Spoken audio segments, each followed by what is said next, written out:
Faqalatil malaikatu, maka malaikat bertanya pada Allah Subhanahu wa taala, "Rabbana hal khalaqta khalqan asyaddu minal jibal?" Ya Allah, apakah Engkau telah menciptakan satu yang lebih kuat, lebih kokoh dibandingkan dengan gunung-gunung? Ada enggak yang lebih kokoh dibandingkan gunung? Maaf, kalau pasak itu harus kokoh enggak? Harus kuat enggak? Nah, maka Allah menjadikan gunung itu kuat, kokoh. Lalu malaikat bertanya, "Ya Allah," sebagai adab, "Ya Allah, apakah ada makhluk yang lebih kokoh, lebih kuat dibandingkan dengan gunung?" Ya. Qala na'am, maka Allah menjawab, "Ya, al-hadid, besi." Besi dari segi kekuatannya maksudnya. Kemudian faqalatil malaikah, malaikat bertanya lagi, "Rabbana la khalaqta khalqan asyadda minal hadid?" Ya Allah, apakah Engkau pernah mencipta ya satu yang lebih kuat dibandingkan dengan besi? Qala na'am, ya, an-nar, api. Baik ya? Api lebih kuat dibandingkan dengan apa? Besi. Teruskan, nanti ada sesuatu yang penting. Rabbana, diteruskan lagi. Rabbana hal khalaqta khalqan asyaddu minan nar? Ya Allah, apakah Engkau mencipta juga yang lebih kuat dibandingkan dengan api? Qala na'am, ya. Al-ma, aku ciptakan air. Makanya api kalah oleh apa? Air. Jadi kalau sedang ada tersengat panas, disiram pakai apa? Air. Kalau ada yang kepanasan, maka diteduhkan dengan apa? Air. Apa yang tercipta dari api? Setan. Termasuk jin, kan?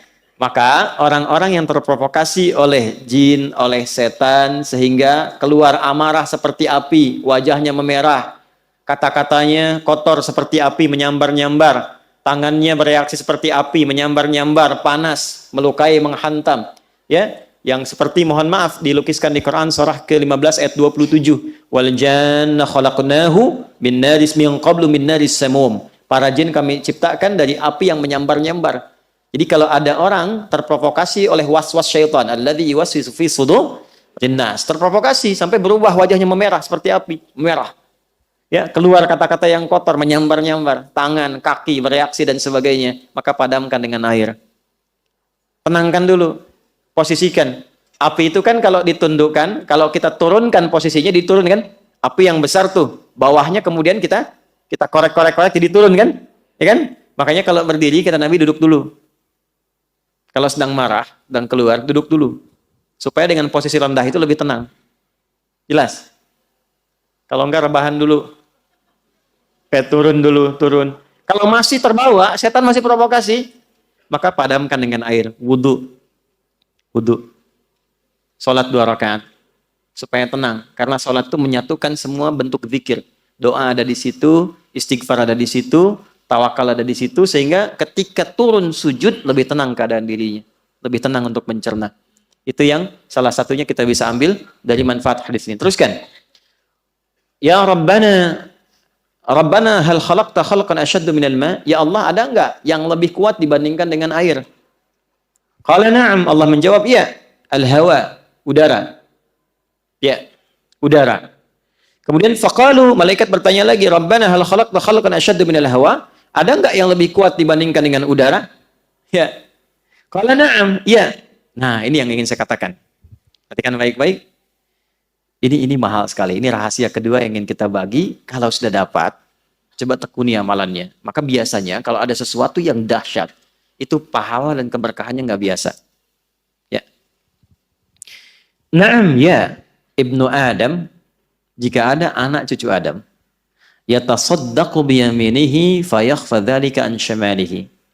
Jika ada anak cucu Adam yang bersedekah dengan tangan kanannya dan tangan kirinya tidak mengetahuinya, maka itu nilainya di sisi Allah lebih tinggi, lebih kuat, lebih dahsyat dibandingkan dengan udara, dibandingkan dengan air, dibandingkan dengan api, dibandingkan dengan besi, dibandingkan dengan gunung-gunung yang menjadi pasak dari bumi. Saking tingginya nilai sedekah itu. Ya, tangan kanannya bersedekah, tangan kirinya tidak tahu bahwa dia bersedekah. Ini kiasan. Jadi sedekahnya bukan begini, bukan. Jangan tahu ya. Bukan. Ini kiasan, gambaran. Seperti tangan di atas lebih baik daripada tangan di... Ingat ya, kalau ngaji bahasa Arab nanti 85% dari bahasa Nabi itu bahasa majaz, kiasan. Karena Nabi orang paling fasih bahasa Arab. Orang Arab tuh kalau sudah fasih, kata-katanya balaghah. Al-yadu yumna khairim la yadis sufla. Ya, tangan yang kanan digunakan pada fungsi yang baik dibandingkan dengan yang kiri. Kemudian al-yadul ulya khairum minal yadil sufla. Tangan yang di atas lebih baik daripada tangan di bawah. Ini kiasan, maksudnya memberi lebih baik daripada Minta, bukan mintanya begini. Di atas bukan. Nah, yang dimaksud tangan kanan memberi, tangan kiri itu tidak melihat, maksudnya menghindari riya. Menghindari apa? Riya. Ya, memberi tidak harus banyak orang tahu. Nyumbang tiba-tiba udah jadi hamba Allah gitu kan. Nah, itu lebih baik. Memberi terbuka pun nggak apa-apa. Siapa yang mau bersedekah untuk masjid saya 100 juta, boleh-boleh saja, asal bisa mengendalikan perasaan dirinya.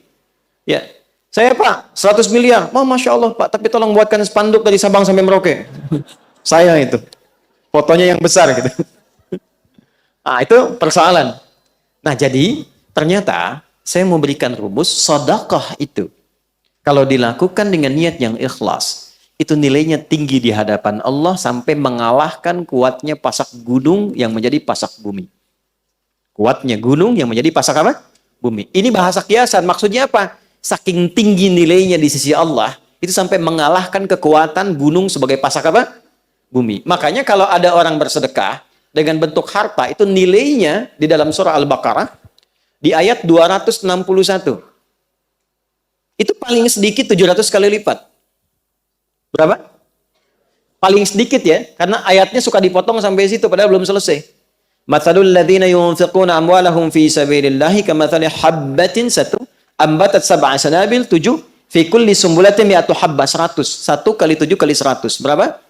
700. Belum selesai. Wallahu yudha'ifu liman yasha wallahu wasi'un alim. Dan Allah akan melipat gandakan tanpa batas bagi siapapun yang tidak pernah berhitung dalam memberi. Jadi kalau nggak berhitung, Allah beri tanpa hitungan. Dan yang dimaksud 700 itu, jangan dipahami dengan batas materi, sehingga menjadi materialistik. Jangan pahami begini, kalau saya sedekah misalnya 100 rupiah, maka kalikan 700, saya akan dapat balasan 70.000. Maka di hari ini saya akan mendapatkan 70.000 dari Allah. Tidak begitu. Bentuknya bisa macam-macam. Ini yang dimaksud pahala, dimaksud akhirat. Yang dimaksud akhirat. Anda ngaji Quran, satu hurufnya berapa? 10. Sholat dikerjakan, selesai, dapat 10. Tapi sedekah, begitu dilakukan 700 kali lipat. Jarak satu keduanya 500 tahun. Dua ketiga 500 tahun. Tiga keempat 500 tahun. Itu tinggi. Kalau sholat, yang tidak punya harta pun sholat. Ngaji, siapapun bisa ngaji. Tapi bisa mengeluarkan apa yang dimiliki dari titipan harta, itu nggak mudah. Karena itu begitu keluar dan dilakukan karena Allah, apresiasinya tinggi. Kalau urusan dunia, balik dengan urusan dunianya, itu berkahnya saja. Bentuknya tidak harus dalam bentuk uang. Bisa jadi Anda dapat proyek nilainya ya 700 kali lipat. Bisa jadi Anda tidak sakit, terjaga dari sakit yang nilainya demikian. Bisa jadi. Tapi yang dimaksud di sini pahalanya. Jelas? Nah, jadi ketika berbicara tentang gunung, dalam hadis ditambahkan di tafsir ini, tafsirnya Ruhul Ma'ani, karya Syekh Al-Alusi. Ruhul Ma'ani, ya. Jadi ditambahkan di hadis ini saking pentingnya pasak gunung itu untuk menyentuh akal kita. Gunung sebagai pasak bumi. Kalau engkau sudah sadar. Sekarang maaf ya, maaf. Sudah dibuktikan secara ilmiah, benar kebenarannya. Para ilmuwan sudah berbicara dan ternyata Quran jauh-jauh hari sudah menyatakan. Lalu alasan apa lagi yang Anda jadikan untuk menyoal Quran? Para ilmuwan yang lebih pintar daripada Anda sudah membuktikan firman Allah. Anda masih menyoalnya. Akal Anda ada di mana gitu? Itu maksudnya.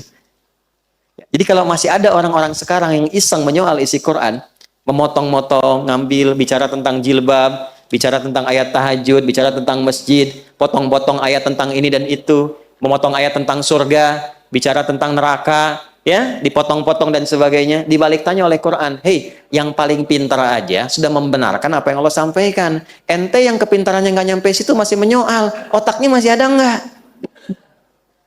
Jangan dipotong videonya ya. Ya, itu maksudnya. Jelas? Jadi kenapa Anda mesti berdebat pada yang tidak penting, yang Anda pun nggak paham. Yang paling aneh itu sudah nggak pada paham, didebatkan. Didiskusikan. Tapi nggak memahami itu gitu. Jangan sampai terjadi ada umat yang demikian, cuman ramenya aja.